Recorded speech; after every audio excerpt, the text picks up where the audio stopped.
आज के इस वीडियो में हम एक सेंटेंस स्ट्रक्चर सीखेंगे और ये सेंटेंस स्ट्रक्चर आपने प्रैक्टिस करना है, अपनी कॉन्वर्जेशन में ऐड करना है।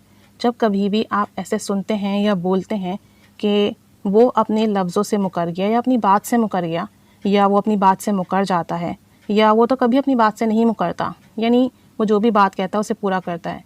तो जब ये वर्ड आ जाए ना आपके सेंटेंस में, मुकर जाना, मुकर गया, मुकर जाता है या अपनी बात से मुकर रहा है, इसके लिए हम यूज़ करते हैं go back once word. Go back once word. अब यहाँ जो गो है ना, ये अकॉर्डिंग टू टेंस चेंज होगा। कंटिन्यूस हो तो गोइंग हो जाएगा, पास्ट हो तो वेंट हो जाएगा, फ्यूचर हो तो विल गो हो जाएगा।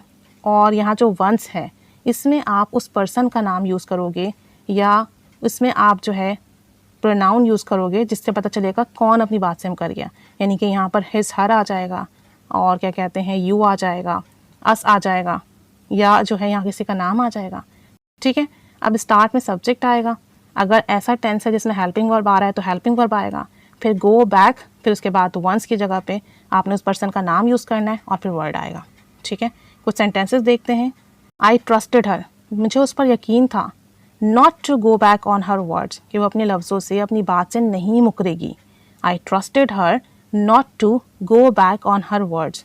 अब यहाँ पे देखें वंस की जगह पर आ गया हर, क्योंकि यहाँ पर हम एक लड़की की बात कर रहे हैं कि मुझे यकीन था, मुझे उस पर यकीन था, एतमाद था कि वो अपनी बात से नहीं मुकरेगी।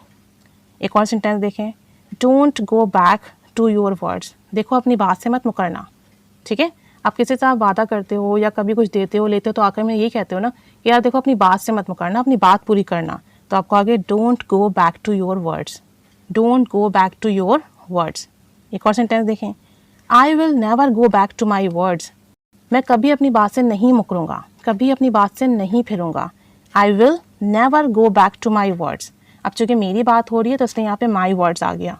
ठीक है, अगर आप किसी से वादा करते हो, किसी को कुछ देते हो, लेते हो, कोई कमिटमेंट करते हो, तो आप कह सकते हो कि I will never go back to my words, मैं अपनी बात से नहीं फिरूंगा, कभी नहीं फिरूंगा, कभी नहीं मुकरूंगा।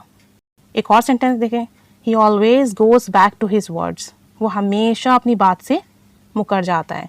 अब चूंकि प्रेजेंट सिंपल है तो ऑलवेज के बाद गोज आया है। ठीक है, थर्ड पर्सन सिंगुलर है ही, इसलिए गो में ईएस लग गया, गोज आ गया। He always goes back to his words. अब चूंकि यहाँ पे लड़का है तो हिज आ गया। He always goes back to his words, वो हमेशा अपनी बात से मुकर जाता है, हमेशा अपनी बात से फिर जाता है। एक लास्ट सेंटेंस देखें, she went back to her words, यार वो अपनी बात से मुकर गई, अपनी बात से फिर गई। And didn't return money on time, और पैसे वक्त पर वापस नहीं किए, यानी कि जो डेट दी थी उसने उस पर पैसे नहीं दिए और अपनी बात से भी मुकर गई। अब चूंकि ये पास्ट का टेंस है इसलिए यहाँ पे वेंट आया है। She went back to her words and didn't return money on time. तो ये कुछ सेंटेंसेस थे। अब इसमें मल्टीपल सेंटेंसेस यूज़ किए, फ्यूचर में भी बनाया, प्रेजेंट सिंपल में भी बनाया है, पास्ट में भी बनाया है। तो आप भी इस तरीके से डिफरेंट सेंटेंसेस यूज़ कर डिफरेंट टेंस के अंदर गो बैक वंस वर्ड लगाकर अपना सेंटेंस बना सकते हैं। ठीक है, तो जब आपने कभी कहना हो कि अपनी बात से ना मुकरना, अपनी बात से ना मुकरो, या अपनी बात से मुकर गया फिर गया, उसके लिए यूज़ कीजिए गो बैक वंस वर्ड। अब आप कुछ सेंटेंसेस बनाइए, प्रैक्टिस कीजिए। Keep staying with us. Thanks for watching.